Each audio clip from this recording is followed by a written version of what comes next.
Bonjour à tous, bienvenue dans ce nouveau cours dans lequel je vous propose une introduction à l'enzymologie.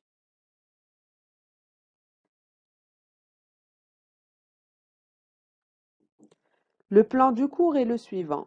Après une introduction sur les enzymes, nous allons aborder les notions de catalyse et catalyseur, ainsi que quelques localisations cellulaires des enzymes. Je vais ensuite vous présenter les différences entre les apoenzymes, les coenzymes et les isoenzymes en termes de structure, ainsi que la différence entre ce que l'on appelle des enzymes constitutives et les enzymes inductibles. Et par la suite, nous allons voir les mécanismes qui assurent ces réactions enzymatiques, ainsi que la spécificité de ces réactions enzymatiques. Et on terminera par la nomenclature et la classification de ces enzymes.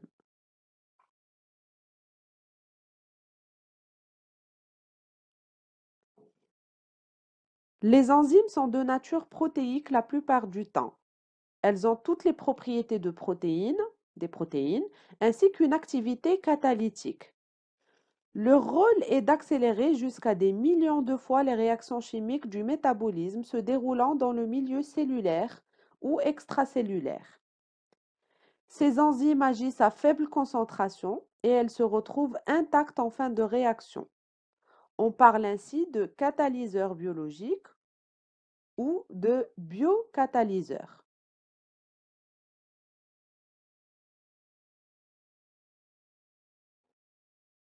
Une réaction chimique nous fait passer d'un état réactif à l'état produit en passant par un intermédiaire de transition.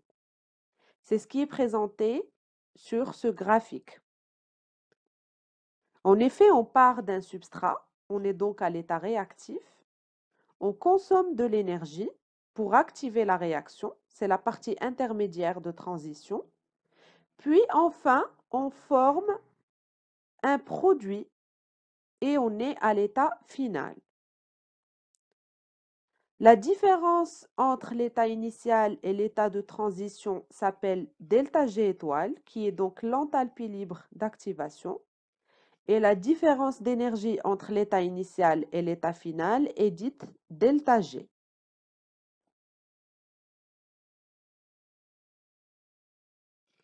Alors maintenant, peut-on prédire le sens d'une transformation chimique?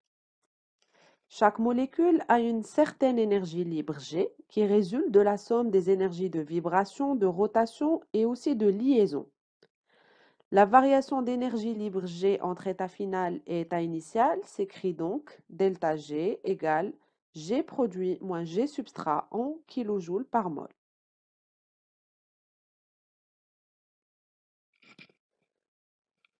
Le delta G étoile, qui est l'enthalpie libre d'activation, est invariable et caractéristique d'une réaction donnée, alors que le delta G, qui est la différence d'énergie libre, lui dépend de la température et de la concentration des réactifs pour lesquels la réaction a réellement lieu.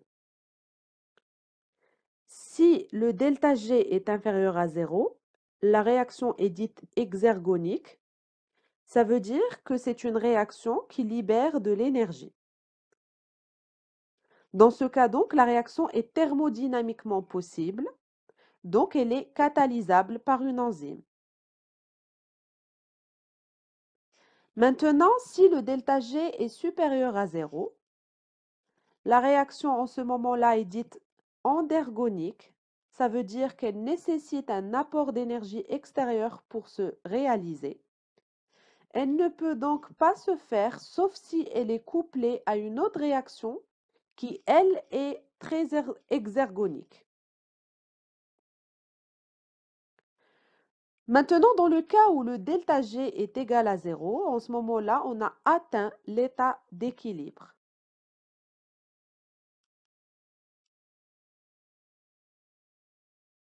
Maintenant, qu'est-ce qu'un catalyseur?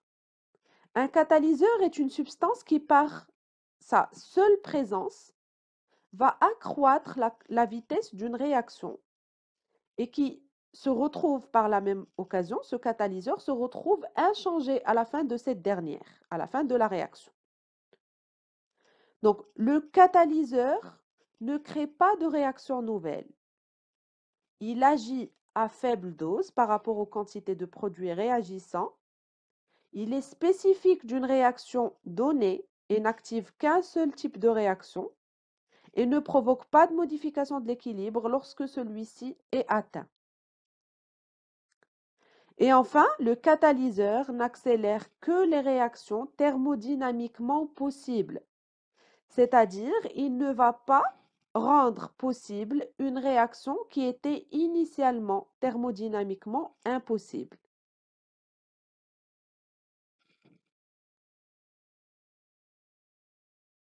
Comment se déroule donc ce mécanisme de catalyse?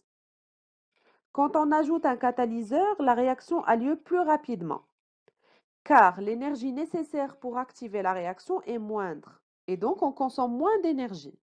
On part toujours du même point de départ, qui est le substrat, vers le même point d'arrivée, qui est le produit, mais on emprunte cette fois-ci un chemin différent, beaucoup plus court.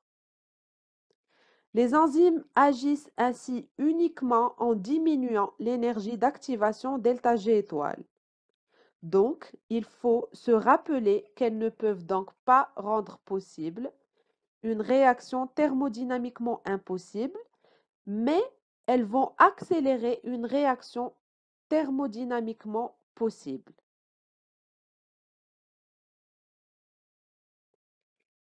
Cette diapo vous présente des exemples de localisation des enzymes. En effet, les enzymes peuvent être présentes, par exemple, dans le noyau, comme le cas des enzymes de la synthèse des acides nucléiques. On peut trouver aussi des enzymes également dans les mitochondries. C'est le cas, par exemple, des enzymes du cycle de Krebs. Ou encore dans le cytoplasme, et c'est le cas des enzymes solubles telles que celles qui vont assurer la dégradation du glucose.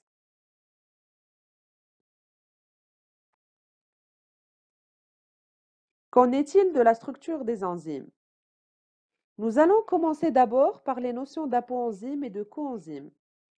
Certaines enzymes sont exclusivement protéiques, c'est le cas de la chymotrypsine par exemple, alors que d'autres ne sont actives qu'en présence d'un cofacteur. Elles sont dites holoenzymes. Le terme holoenzyme désigne un complexe enzymatique catalytiquement activé par ces cofacteurs. Sans leurs cofacteurs, on parle d'apoenzyme. Il s'agit de formes non actives. Une apoenzyme est donc une enzyme sans son cofacteur, c'est-à-dire la protéine à laquelle le cofacteur se liera pour produire une hétéroenzyme active. Les cofacteurs peuvent être soit des atomes, soit des ions métalliques, comme le Mg2+ pour les kinases, ou encore des molécules organiques dites coenzymes, comme le NAD+, le NADP+, le FAD, l'ATP, etc.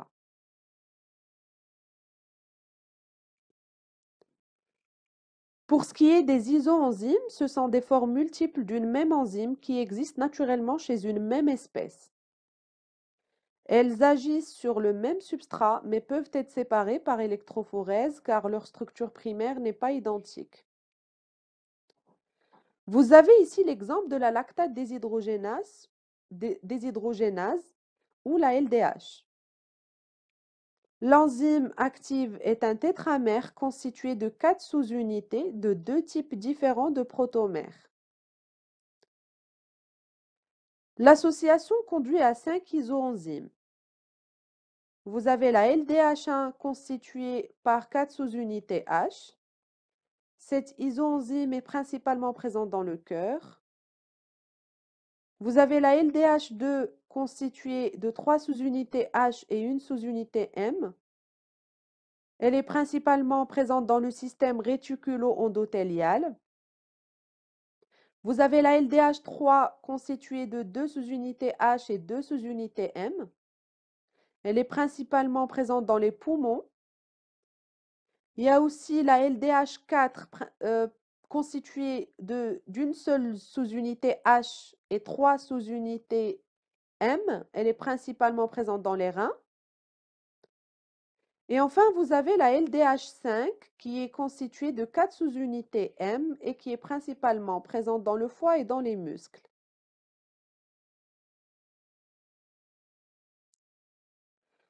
Enfin, vous avez les enzymes dites constitutives ou inductibles. Les enzymes constitutives correspondent à celles qui sont présentes dans la cellule en quantité sensiblement constante, donc synthétisées quelles que soient les circonstances, alors que les enzymes inductibles ne sont présentes qu'à l'état de trace et leur concentration s'élève quand leur substrat est présent dans le milieu, comme le cas des enzymes digestives par exemple.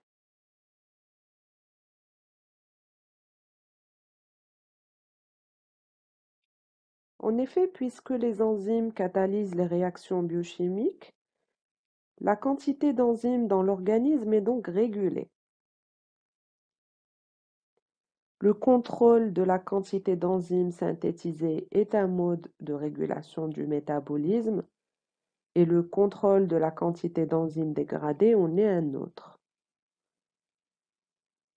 Ainsi, il existe en fait une certaine balance entre ces deux processus précités, c'est-à-dire les processus de synthèse et de dégradation. La quantité d'enzymes synthétisées peut être contrôlée de diverses manières. Vous avez par exemple le fait qu'il existe plusieurs gènes codant des enzymes clés de la régulation du métabolisme.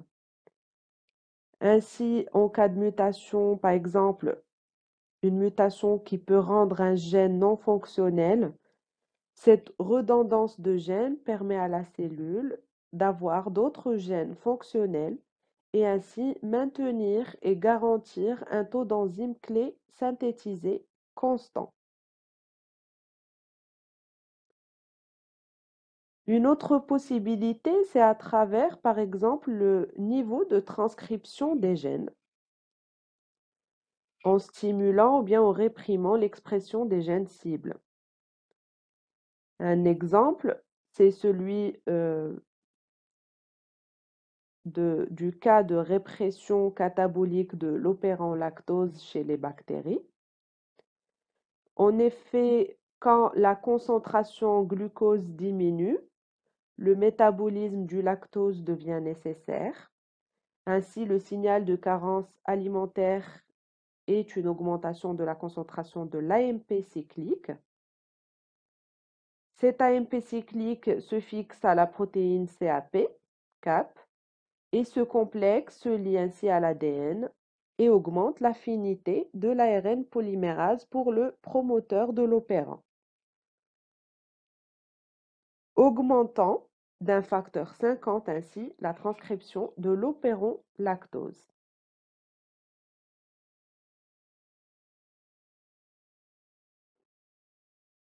Comment se fait donc le mécanisme d'une réaction enzymatique? L'enzyme est dotée d'un site actif qui correspond à la partie qui va interagir avec le substrat pour former le ou les produits. L'enzyme donc peut interagir avec son substrat grâce à ce site actif présent dans sa structure. On forme ainsi le complexe enzyme-substrat.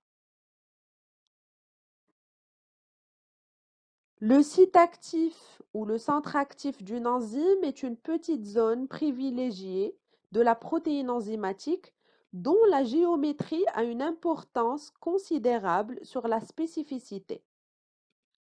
On parle de spécificité car il faut une certaine complémentarité entre l'enzyme et le substrat.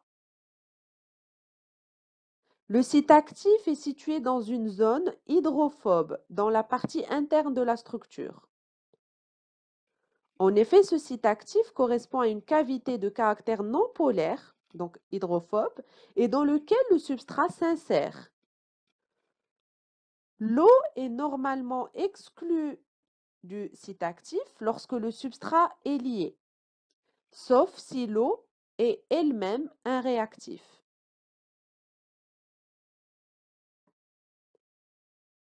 Le site actif consiste d'au moins deux parties fonctionnelles qui peuvent ou non être voisines sur la chaîne polypeptidique.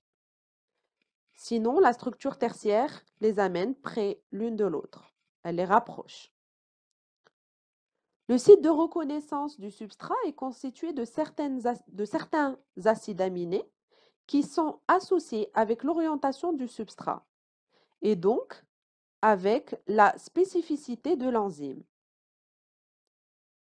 Le site catalytique est constitué des résidus qui sont directement impliqués dans la formation et rupture des liens chimiques.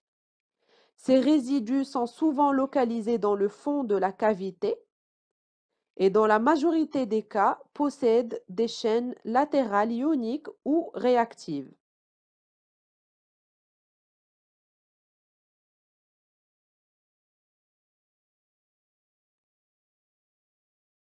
Le site actif assure deux fonctions. La première, c'est la fixation du substrat via le site de fixation.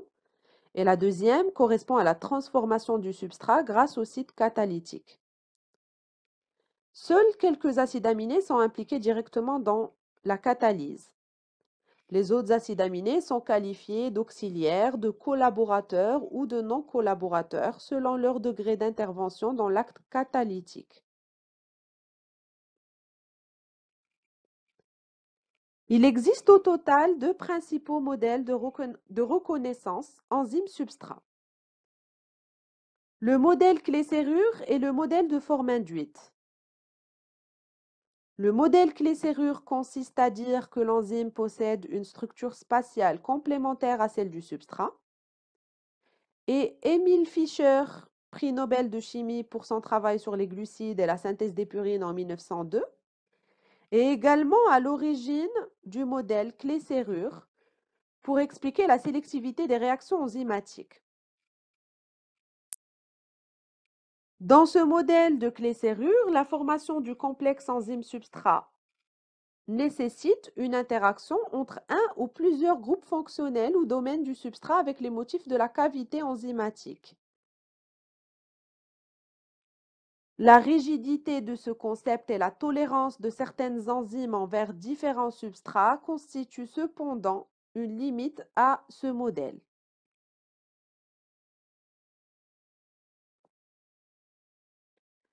Pour le deuxième modèle, le modèle de forme induite, décrit par Koechlin, celui-ci est contraire à celui du modèle clé-serrure. Il stipule en effet que l'enzyme se déforme pour s'adapter à la forme du substrat. Il serait alors doté d'une structure flexible, c'est un modèle dynamique. Autrement dit, ce modèle stipule que l'association enzyme-substrat est permise après une modification de la conformation de l'enzyme induite par justement l'entrée partielle du substrat. La structure tridimensionnelle fonctionnelle de l'enzyme, c'est-à-dire la forme active de l'enzyme, n'existerait donc qu'en présence du substrat.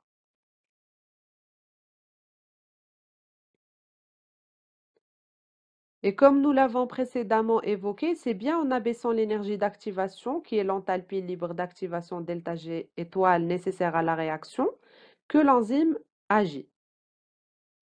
Par ailleurs, l'enthalpie libre réactionnelle, le ΔG, reste, lui, inchangé en présence du catalyseur.